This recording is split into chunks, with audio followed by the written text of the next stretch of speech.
Had some technical difficulties.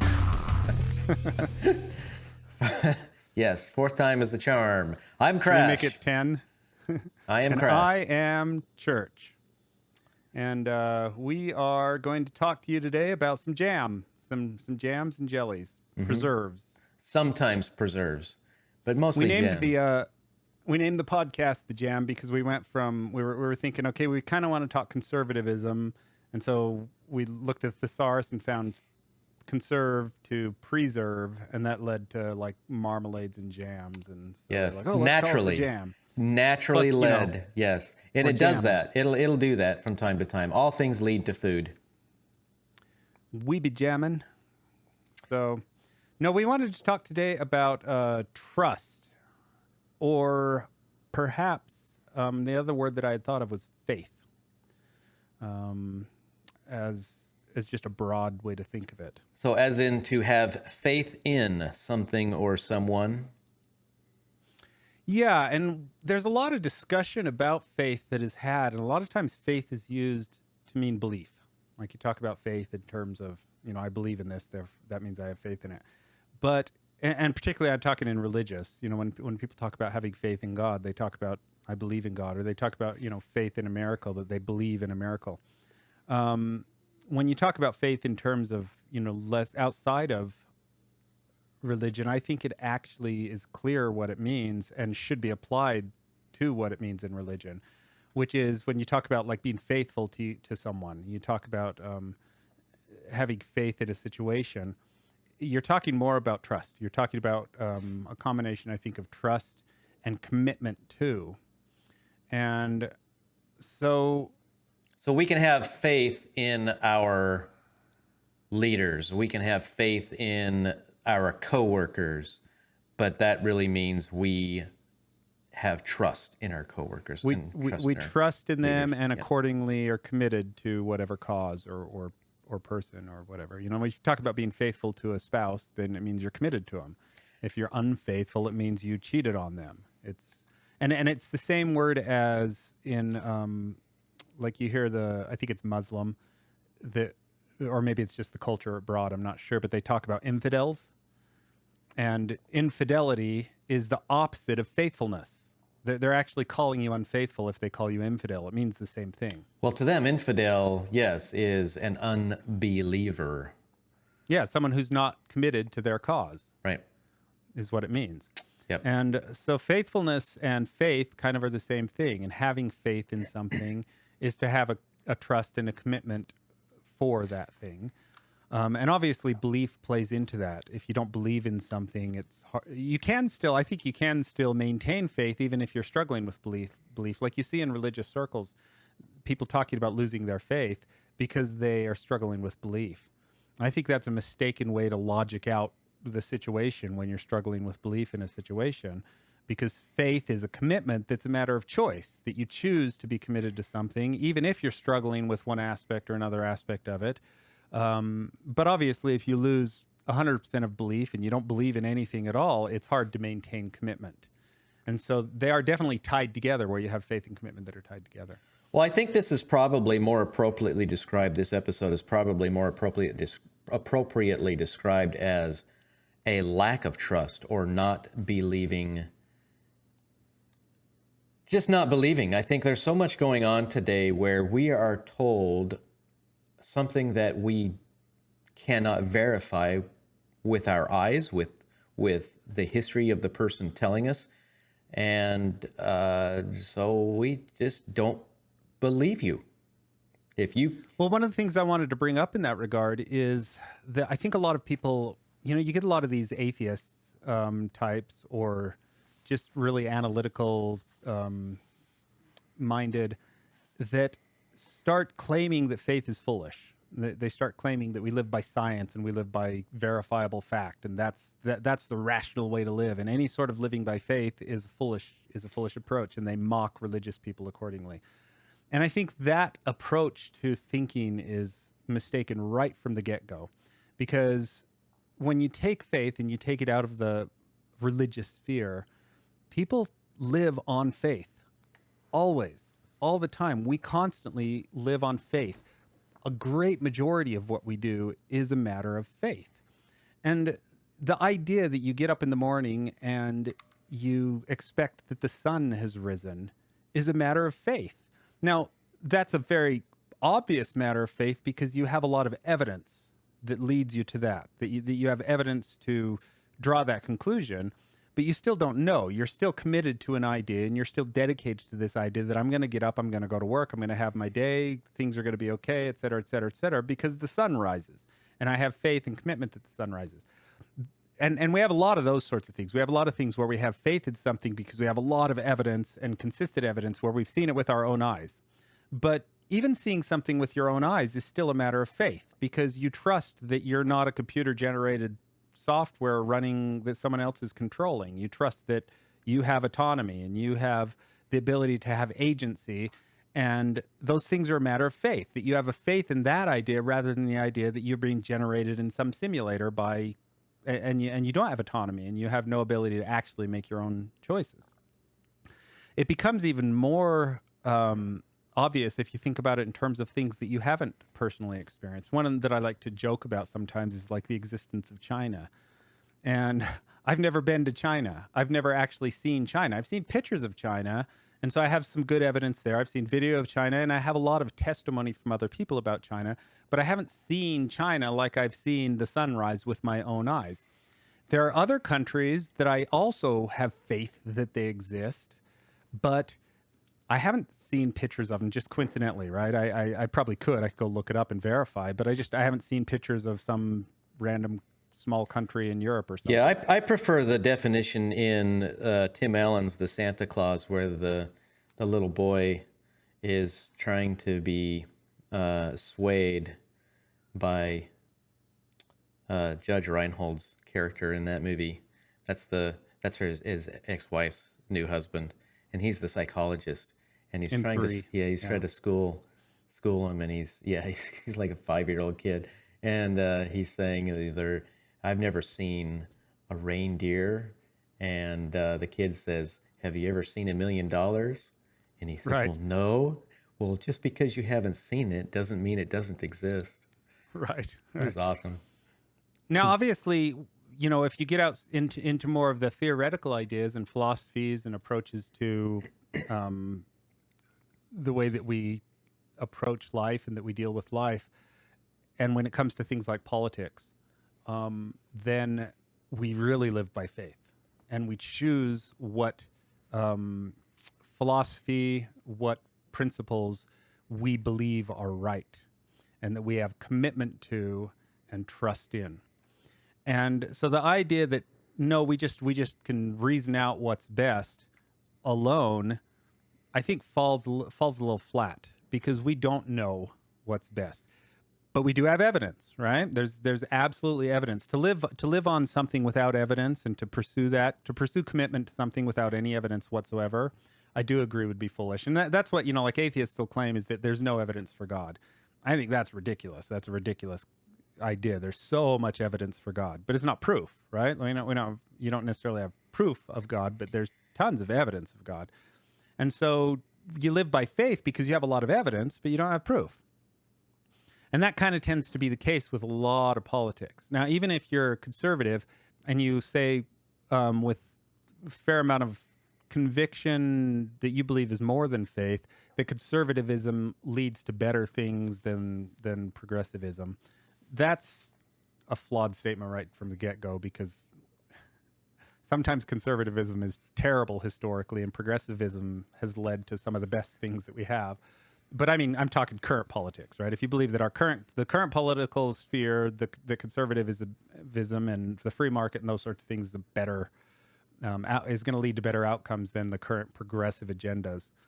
And you could point to a whole bunch of evidence and even some proof of why you believe that to be true and stuff. So we still don't know. I'm curious. You made some interesting statements. I'm very curious to find out what in conservatism has been really bad and what in progressivism has been really bad. Well, I'm talking about historically. So if you take historically, I'm asking historically, what specifically?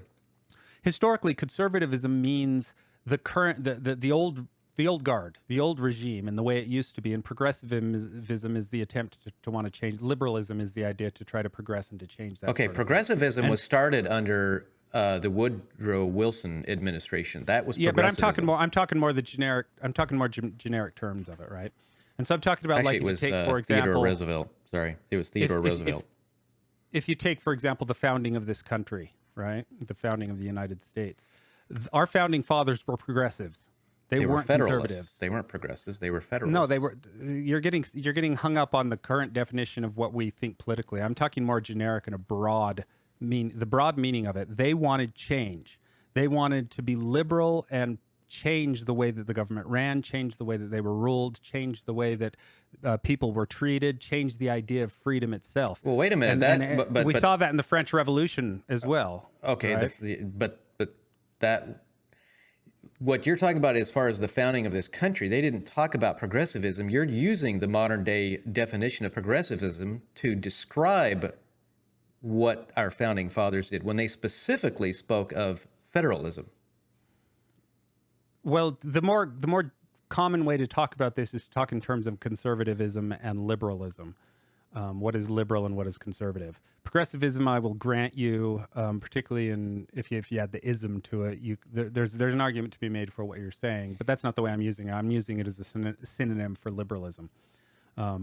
And so the idea, though, is that conservatism and liberalism is relative to the time you live in and trying to conserve whatever you believe is good about your political situation versus trying to be liberal and to progress what is and to make change. And so if you live in a tyrannical, terrible situation politically, then that would make every conservative today a liberal progressive.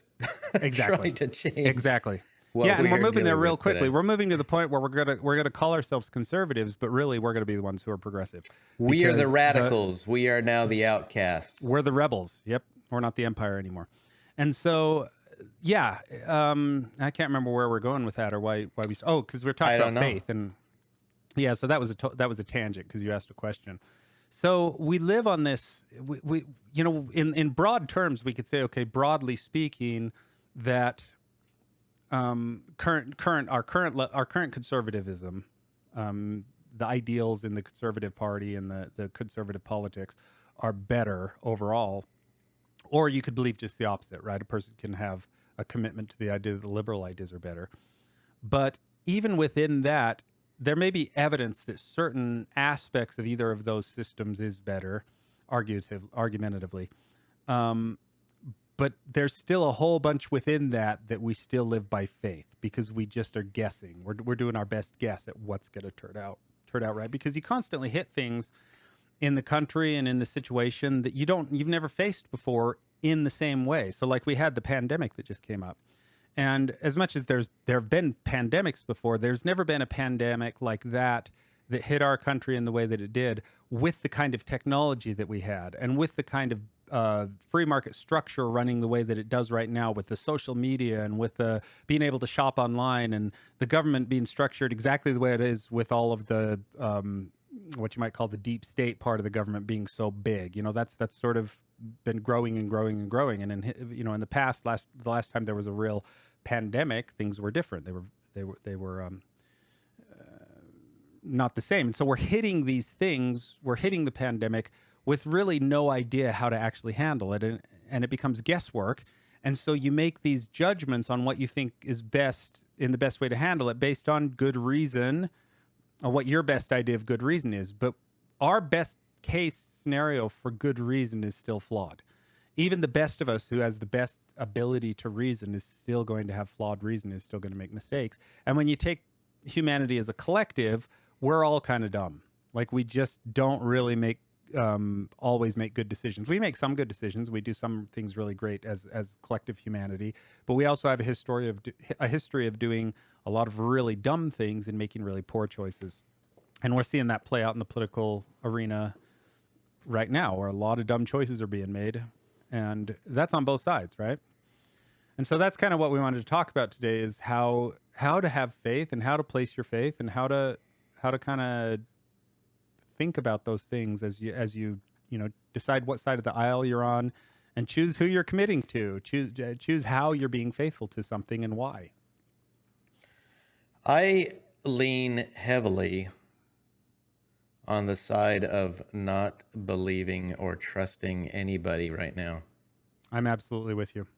We've got I don't this- trust anyone, though. I think you do. Maybe there's biases that you have that you don't realize, or maybe I just think you have biases that and you don't actually.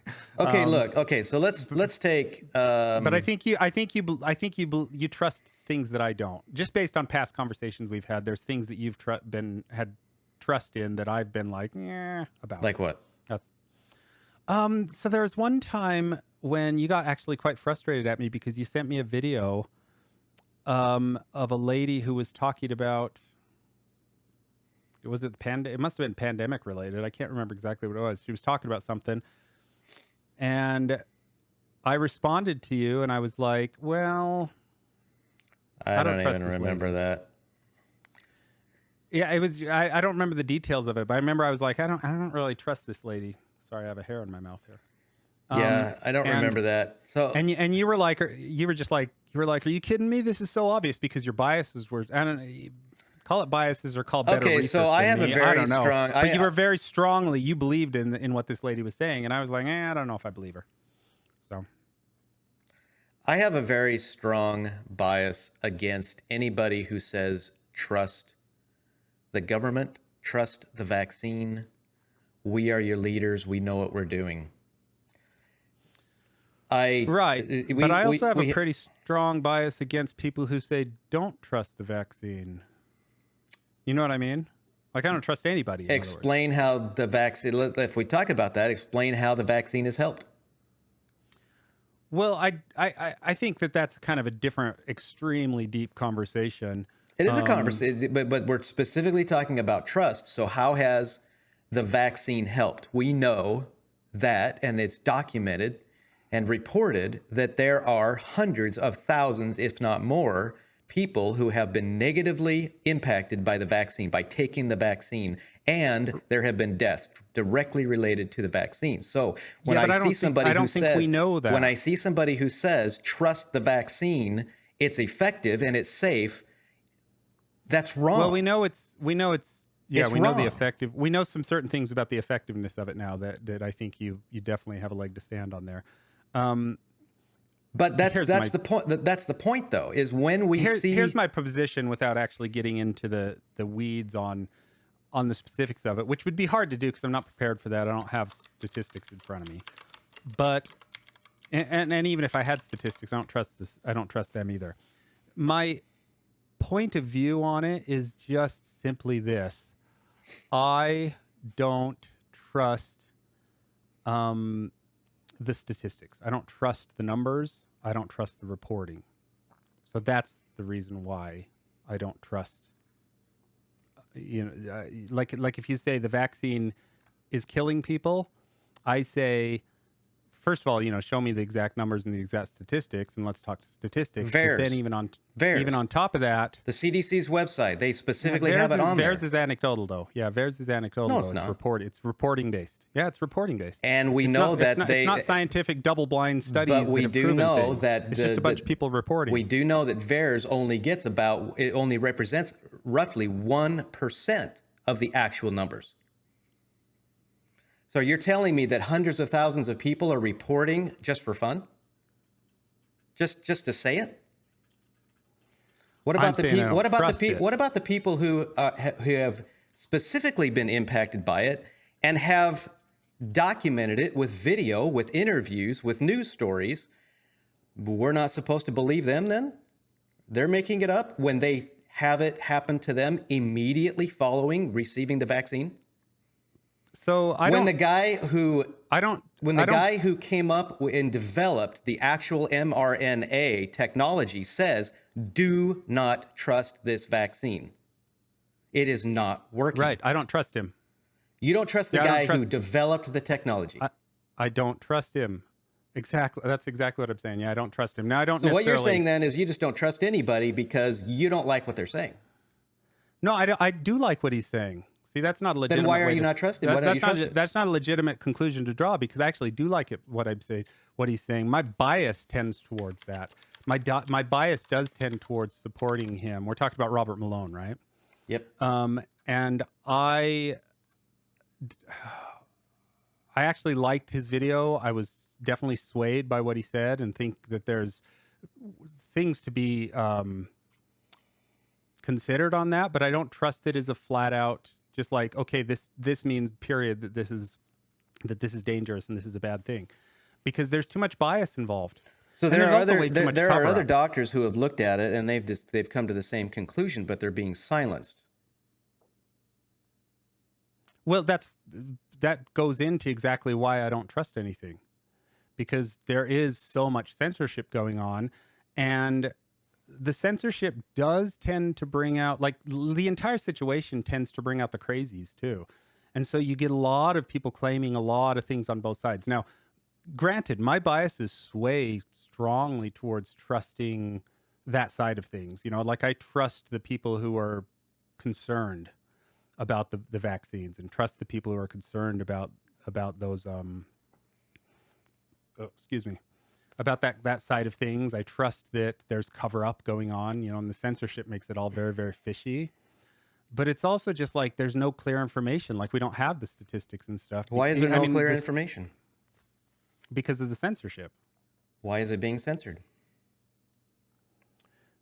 Well, I don't think we could draw 100% conclusions on that. Yes, I think we can, because Like when we could, once again, we could make faith in it. But go ahead. when you are intentionally trying to silence someone, it is because you're afraid of what they have to say, because they have merit, because what they are speaking about That's has not- merit. I don't agree with that. I do 100%. With Yeah, there's evidence of it today. That's a logical fallacy. Like someone trying to censor you doesn't have anything to do with whether what you're saying is true or not. Like it doesn't prove that. Like it may be true, and is typically probably true, but I don't think that. Then that how are you it- supposed to it find out proves if it's it. being censored? Well, I'm not sure. I don't follow exactly what you're saying on that. How are you supposed to find out if it's correct or not? How are you supposed to be able to study it if it's being censored? Well, that's What are they that's kind afraid the of? problem. What We are they can't. afraid of? What are the people who are trying to censor it afraid of? Well, the political fallout for one, but it's a power struggle, right? They're trying to Power. No. like, You just answered it. Power. They lose Right. power, and they're going But to that lose doesn't- their authority. that doesn't prove the other side is right. Is all I'm saying. Like it Well, is it a power certainly puts a struggle, and- fallacy in with what they're trying to do, because if they are trying to censor, then the question is, why are you trying to censor?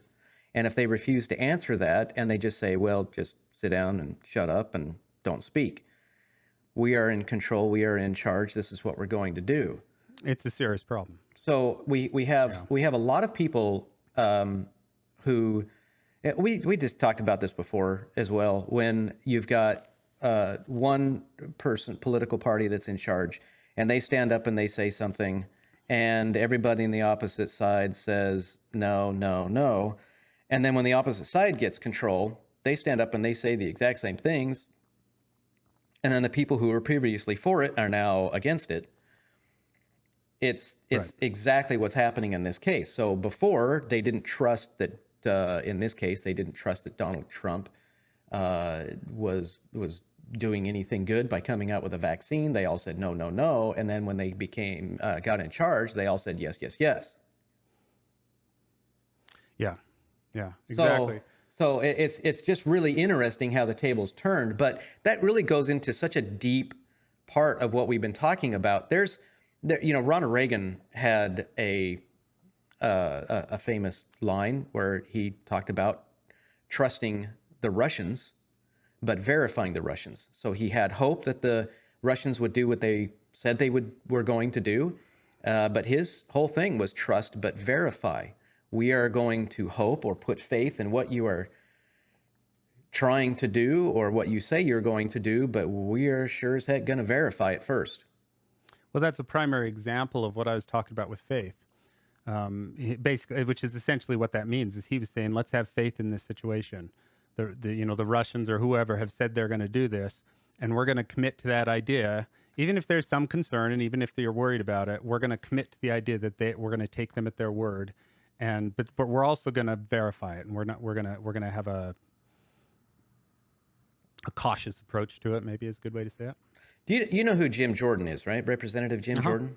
So he wrote a book recently. I love the title of this book. I mean, it's perfect. The book is "Do What You Said You Would Do," and he wasn't writing it to Democrats. He was writing it to the GOP, because historically, the GOP is a do-nothing GOP. They say that they are going to, let's take Obamacare as an example. Whether or not you're for Obamacare doesn't matter. What matters is, did the GOP run on ending Obamacare? Did they run on that in 2010?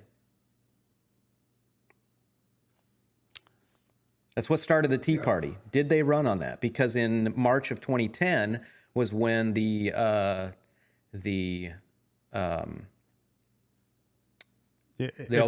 kicked in. That's when Obamacare was passed in the House of Representatives and the Senate.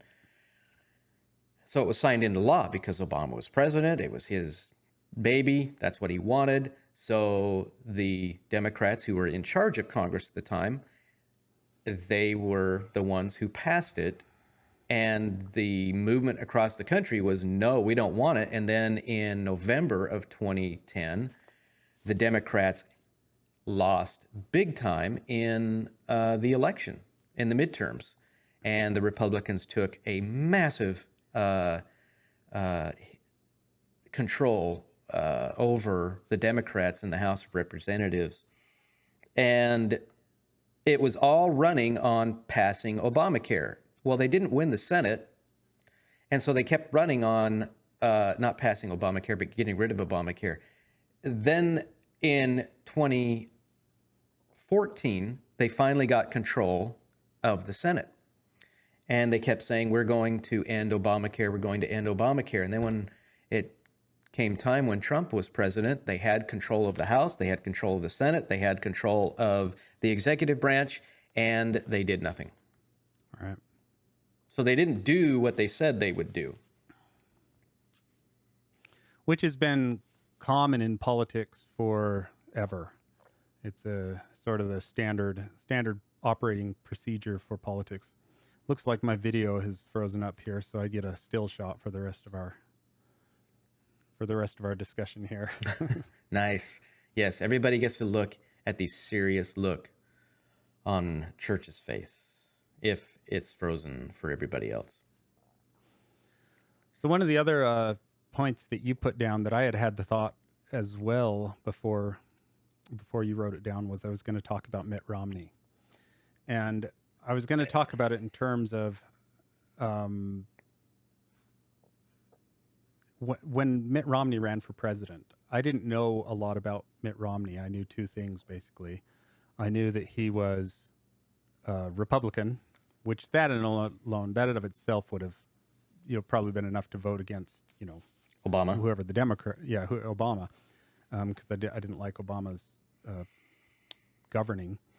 But then I also knew that he was a Latter-day Saint, and so I actually liked Mitt Romney and thought he was great. Well, the story is this simply: I took a political how do you align politically test. This was kind of when I was starting to get into politics, because I wasn't really, like you asked me about back, in 2010, I wasn't into politics back then. So I was like, I don't know the answer to your question. But I took this political alignment test, and guess which person I aligned the closest to politically on my points of view? It was Mitt Romney. And I was like, hey, this is great. I like Mitt Romney. I support this guy. This is great. Well, now that Mitt Romney is one of the senators for the state that I live in, and I've learned more about what he does and seen what he chooses and the way he actually acts and behaves, and learned more about his history governing and stuff, he's talking turkey that may align with what I what I believe in politically, but he's not walking the walk, and that's a serious problem for me. It's really soured me against Mitt Romney. Yeah, I didn't even, honestly, I did not consider much at all about his religious faith at that time. I was a volunteer in the 2002 Salt Lake Winter Olympics. So Right. he So you knew more he about was that. the one that took charge. He took those reins. He turned the Olympics around because they were a shambles. They were in debt. He created a big surplus in the tens of millions of dollars for the Olympics in Salt Lake. He just did an incredible job turning it around, which is kind of his history in the business world as well, quite honestly. And that's what people really trusted. Now, obviously, I think that because of his faith, he definitely garnered a massive amount of support among the members of our church. And Well, and it won him the Senate. and it won him the for sure. Senate in 2018 in Utah. And it's really unfortunate that that was the case. And I started to see the change, and I supported him in 2012 as well. There were people who supported him in his run in 2008. They did not support him in 2012 because they decided they were not going to support anyone during the primaries. But during the primaries in 2008, even people like Sean Hannity endorsed and supported Mitt Romney. And today, I'm pretty sure Sean Hannity has no love for Mitt Romney whatsoever. No. But then again, if he became the candidate and was running against, whoever the next Democrat I would is, not vote because I would not catch myself voting for Mitt Romney in any sense whatsoever. There's no way. I would rather vote for a weed. A weed Well- ripened to be hewn down and thrown into the pit of hell. Would you rather vote for a Democrat, though? I just said I wouldn't vote. So, yeah, Write-in. I would. There's no way that I could bring myself to vote for either one of them because, quite honestly, at this point, Mitt Romney is just as bad as a Democrat. Not quite as Yeah, I bad don't agree as with Liz, that, and yeah. not quite as bad as Liz Cheney, but bad. So Mitt Romney really has.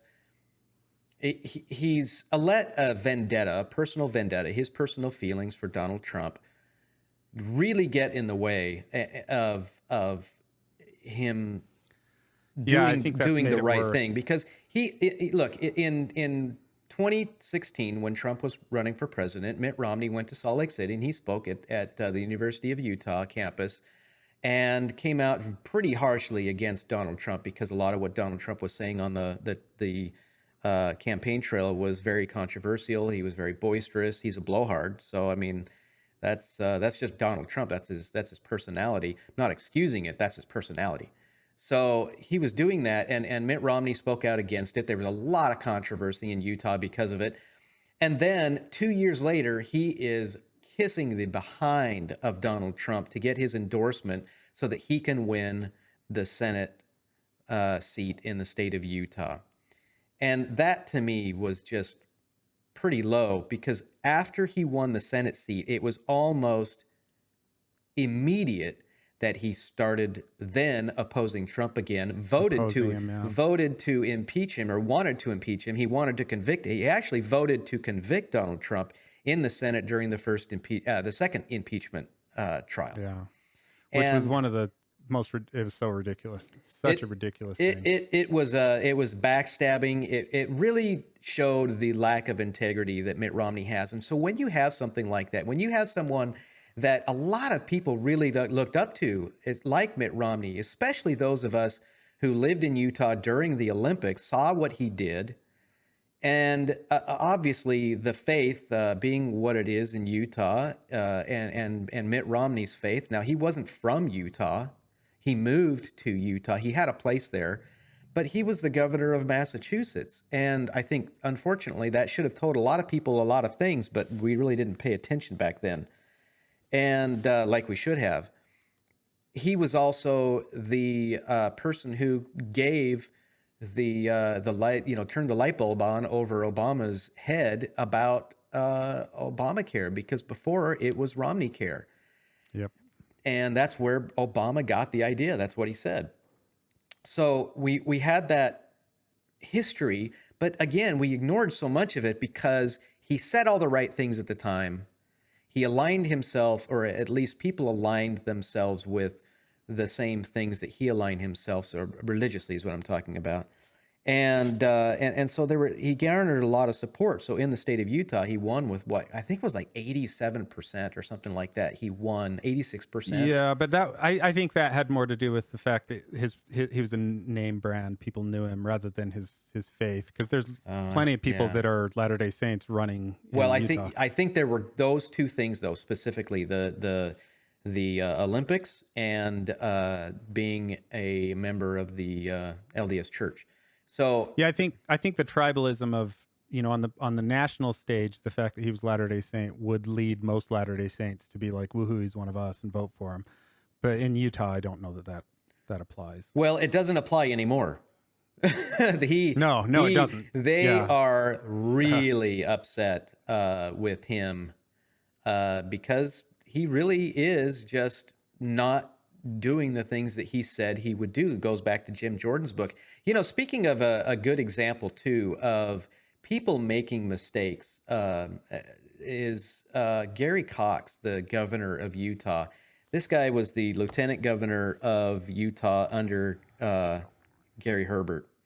And did I say that right? Is it Gary Cox? It was Gary Herbert for sure, but is it Gary Cox?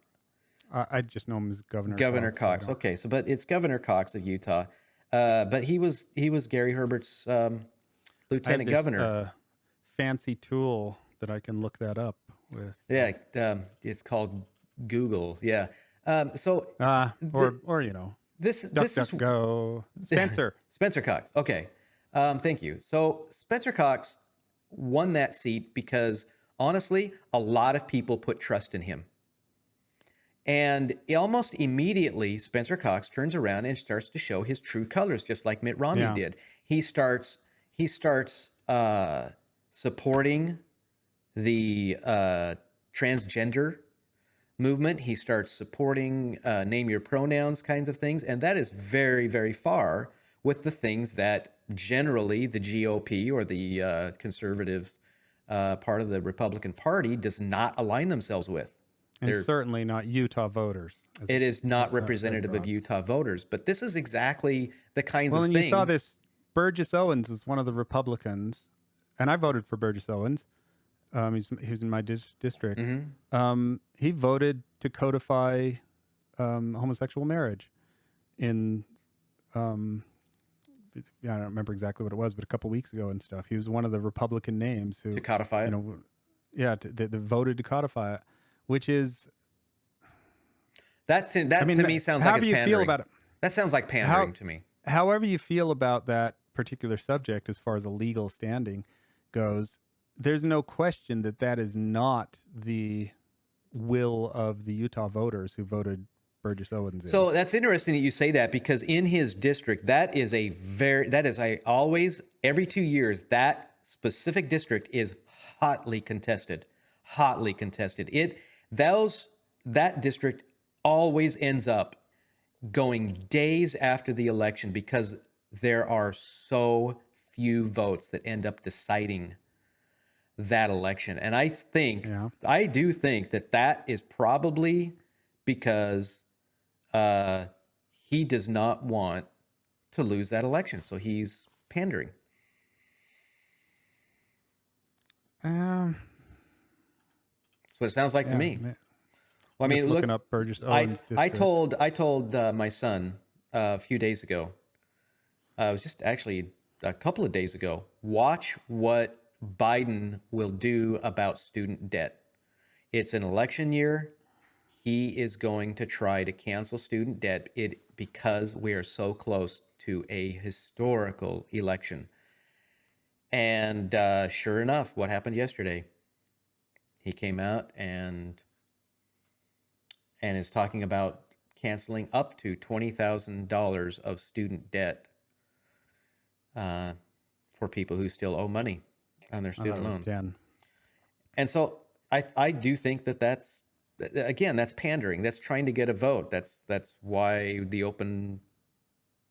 have an open Southern vote. Yeah, and I heard someone on, I don't remember who it was, but on Fox News present the idea that, I don't know which Fox show it was, but that the reason why it took Biden so long to do it is that Biden didn't want to. that Biden actually didn't want to do that, but he was driven to it for the sake of pandering and Because stuff. they want to win the election. Yes, political expediency. So look, politicians lie. It's what they do. Look at the history of all the lies that we've had. We've already talked about Mitt Romney.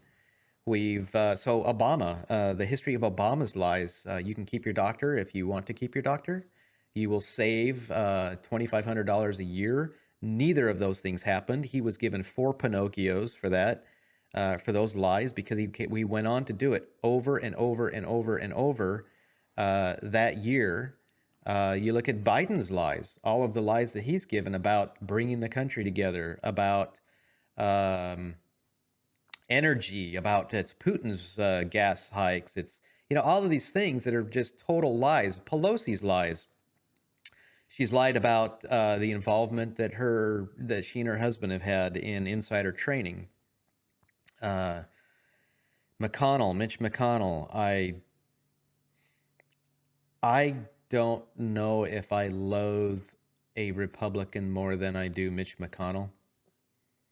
I think Romney might give him a run based on your previous. Yeah, but see, that's saying something though, right? Because I do not like Mitt Romney in any sense whatsoever, and yet I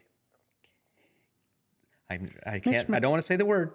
I'm not going to say it. Mitch McConnell has moments where I'm like, yeah, like he'll every once in a while he'll say something, or he'll stand up for something, or he'll do something where I'm like, yeah, go, and it's a good thing.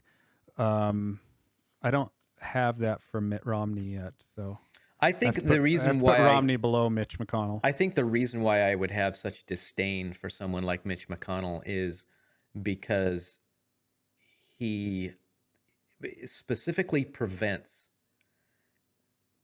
the GOP from doing things. The things that the voters want.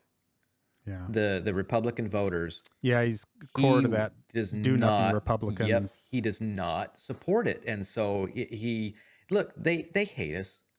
The Republicans hate us, and I'm talking specifically about the GOP, the deep state GOP. They do not like us. They hate their voters. They're just here for power, and there are a lot of Republicans who, and frankly, there are Democrats who do this as well. I voted Republican my whole life. I'm just going to vote for them. I'm going to vote for them because it's who I know. Those kinds of things. That's why they do it, and it's really unfortunate. Yeah, but that's the same thing as voting for Romney in Utah, like because he's Latter-day Saint. I don't know that can't be it, because it's when you're talking the primaries. As right? I said, they're not just voting Republican because they've voted Republican their whole life. They're voting for the incumbent because they just vote for the incumbent. Well, yeah, again, that's lazy voting. It's people who say, look, it's what we know. It's the devil we know. So that's why they do it. The White House press secretary, it doesn't matter who the White House press secretary is. One side's going to say they're always lying. But it's their job. It is specifically their job to spin whatever news or whatever they are reporting to favor the administration that they're part of. Yeah, and it's not specifically their job to lie. To spin but it's their job to spin. It is their job to spin, and is spin always fully truthful? Is the question, right? And I would say no, very much not. No, I mean, definitely not. It can show heavy bias, of course, and they're going to try to say things in such a way that minimize bigger problems and make mountains out of molehills out of other problems. Well, and one of the examples that you have written below is that I'm sure you're getting to is in your notes is you wanted to talk about the quote unquote mostly peaceful protests. And I tagged a note in there following that, and I said, but they were mostly peaceful. This is because factually it's true, right? Like factually it wasn't a lie. So calling them mostly peaceful protests is not actually a lie. Okay, now the reason why is it deceptive though? No, hold on a second. Now the reason why I said that specifically is because when you have the corporate media standing in front of a burning building saying that the protests have been mostly peaceful. Yeah, The it's two spin. don't go ahead. They're asking you to forget what your eyes are seeing, to ignore what your eyes are looking at, and only listen to their narrative. And the corporate media is lying to us all the time. Yeah, and my point is simply that there is a difference between outright saying something that's just plainly false and spin. And we get both from the corporate media for sure, but more often than not, we get this the second, we get the spin. Oh, And in my opinion, the spin is more destructive. It's worse because you can't, like, there are still people that can come and say, like I jokingly replied to your note, they were mostly peaceful. And okay, they could but, buy into that what because defines mostly? It is a bare majority. It's 50.1%. well, in the That's riots, you most. could even That's most. it's not riots. Sorry, in the protest, you could still say of all the people that protested, it was it was probably 99% of the people that didn't actually riot. Yes, but we also had millions and millions of dollars worth of damage. We Yeah. had Because it totally misses the tons point. of businesses, tons of businesses that were burned and looted. And so, but the spin on it, and I think this goes what you're trying to say is what the spin was that those things were far and few between, when in fact they were happening in every single city where those where most of the protests were happening. There were even areas in the state where I live where it was not going to be allowed. They started to do it in Miami, but the mayor of Miami cracked down, said, no, not happening in my city. Orlando, it happened in Orlando where people did commit violence. It Happened in happened. Provo. It happened all over the country. Yeah, it happened in Salt Lake and Provo. So when we see these things happening in so many major cities across the country, and we are being told that they're mostly peaceful, that is not just a lie, but it's an incredible spin. And it really has caused the complete downfall and the total distrust of the corporate media in this country. Well, and it's not, it's not just about spinning and lying's lying, right? Lying is intentional. Definitionally, you have to think that if someone's lying, that's definitionally intentional, right? They're saying something that isn't true, knowing they're saying something that isn't true. Otherwise, it's a mistake, right? Spin, on the other hand, is sort of a result, I think, rather than, I mean, maybe not with the press secretary where the job is, like you said, the job is to spin. But I think like the news media, like when you get CNN or whatever, these corporations, I don't know that in every case, I can't say this absolutely obviously, but I don't know in every case that they are that their intention is to spin. They just see it that way. The way that they're presenting things is just the way they see it. And so the problem is, I think, deeper than just truthfulness and being truthful or trying to spin things. It's deeper rooted than that. And it's rooted in biases and like core beliefs that are much more insidious than just the press secretary time. I don't think anybody that listens to the press secretary spinning Biden's garbage takes her really that seriously. I don't think Because anybody takes her that seriously. She just says things that they like to hear, so they defend her. So there if are, they defend her, yeah. yeah, exactly. Well, and she fits all the right pronouns. She checks all the right box. She checks every box correctly. But even before with Kayleigh McEnany and Trump, when Trump would do something particularly egregious and then she'd spin it, nobody really took it seriously. They knew, even on the right, people were just like, they just knew that's just her job. She's there to defend Trump. And Yes, it is their so- job to spin. Now, in the case that what we have right now, what really gets me though is when you are watching them speak, whether it's the current president, whether it's KGP, Ketanji, is it Brown Jackson? Jackson Brown?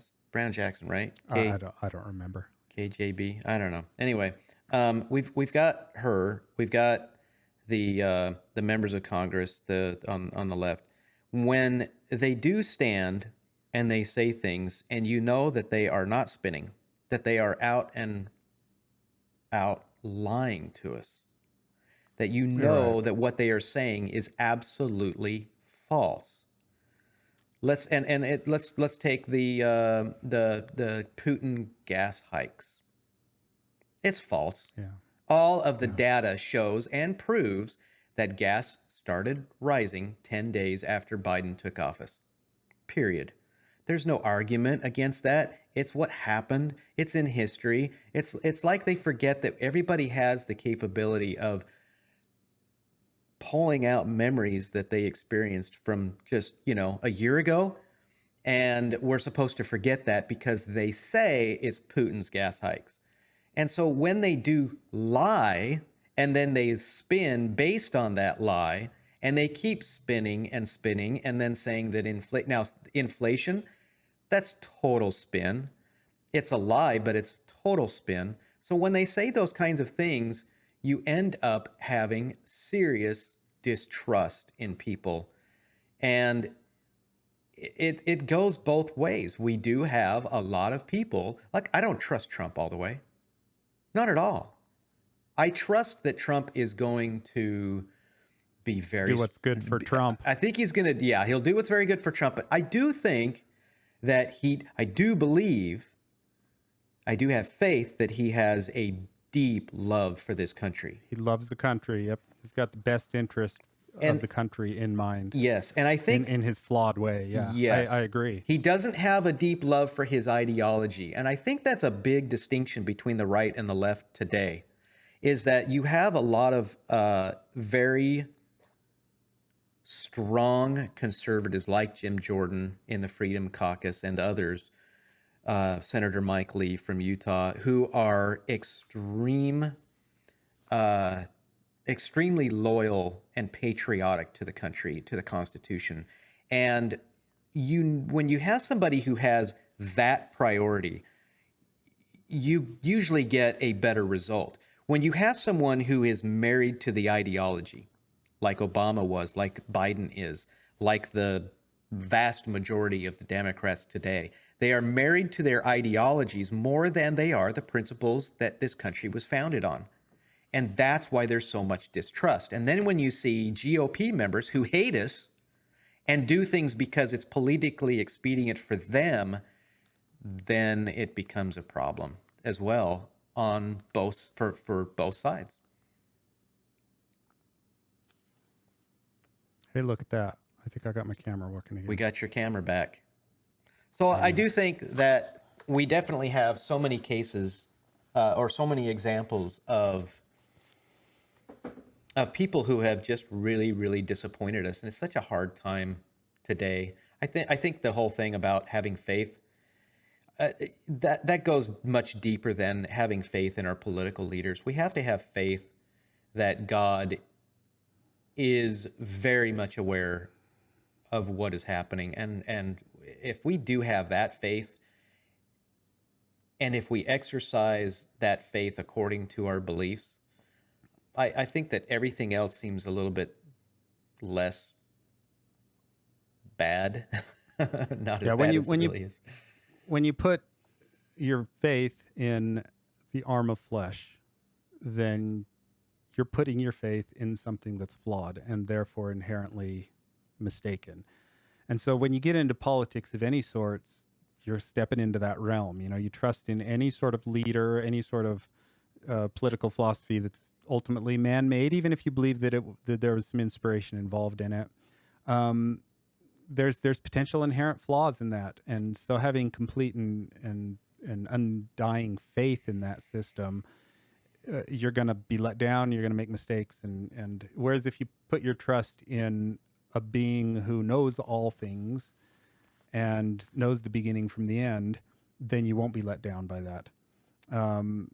And so that kind of, I think, summarizes my feelings about, when we're talking about whether we trust or believe in you just because you're a Republican, just because you're the conservative guy, you're the conservative commenter on, the Daily Wire or whatever. That's not a smart way to approach these things. We need to objectively understand that it's subjective. Essentially, we need to step back and not just embrace any philosophy that's being spouted simply because they're on the same team as us, because there are problems, and there's problems on both sides. And so we need to have our principles and have our beliefs as best we can, and then reason on our own and use our own heads and our own brains and our own trust in God, and hopefully guidance from God as we seek his guidance to do our best as we pursue our who we vote for, and how and what programs or philosophies we support or don't, and who we believe. I think we can get in trouble if we just blindly believe everything we hear that comes from a conservative host. You know what I mean? Yeah, you know that I listened to Glenn Beck for a long time, and every once in a while I'll still listen to him. So there are some things I admire about Glenn Beck. There are other things that annoy me to no end. Yeah, he's a real doomsdayer. He's a doomsdayer. I can't stand the doomsday stuff. It's kind of his brand. But it's very negative. I mean, it got to the point. It's not my. Yeah, I don't like it. It was like, oh my gosh. But I don't hate it. I thanks. Now I hate totally life. agree with you. Now I hate everything about everything and everybody, because it's such. Exactly. That's the way when I walk away from a Glenn Beck. From Glenn Beck show. There is no hope. I feel Let's just negative. Yeah, I feel negative. It just causes negative feelings for me. Yes. So I mean, but what I do admire about him is when he does talk about very serious things, is he almost always says, "Please do your own research. Please don't listen to me. Please do your own research." And I like that. Then there are times when he says things a certain way, and it's really, really difficult to pay attention to him, because speaking proper English is a big thing for me. So it's really hard when I hear somebody who has a captive audience and when somebody says, "I could care less." I could care less. You came down on me, and I could show you. I don't care what the definition says. That definitionally that both are correct. Yes, and I could care less, and I couldn't care less. Yes, because if you could care less, that means thing. you actually do have some care, and you could have less care. That's what that means. But if I couldn't care less, means I don't care at all. You keep believing that, and I'll keep using "I could care less." Listen to the words. The way the words are spoken. But the phrase means what it means. So. Yes. Okay. So, but there are just other things that happen, and I'm just like, would you please learn how to speak proper English? But it's people like that, and I think that people do get caught up because they enjoy certain parts of the commentary. You're right. Sorry. No, I enjoy certain parts of the commentary. I enjoy the humor. I enjoy the banter that they have on the show. You're talking about Glenn Beck? I'm still talking, just as an example. So I enjoy that part of it because he can be very light in the way he does talk about things. He can be very joking, and it's fun to listen to them. But when he does come into other things, I think I told you the other night that what I do admire a great deal about his research is he is an incredible historian, and the things that they have purchased, or at the very least, he has a team being a great historian for him. Well, but I mean, who's it being driven by, right? Right. But they did get they've got a museum, the Mercury One Museum, and they have so many historical documents there because places like the Smithsonian don't want them. And they're not politically correct, whatever. And so he's always collecting things like that. And it's really, really neat that they are being preserved. And then it comes back to things that I can't even muster it. I have to turn him off because I can't stand it. So one of the points that I thought you brought up that was really interesting is how he says, "Do your own research." And that's an interesting subject because Can you? I mean, can you really? I mean, Yes, how much time do some of us have? Like the you level of can. research. Yeah. Well, the, people specialize, and there's a certain level where you have to trust the specialist. You have to put faith in the specialist. You can't go do all the scientific experiments yourself and travel to every country in the world so you know China really exists.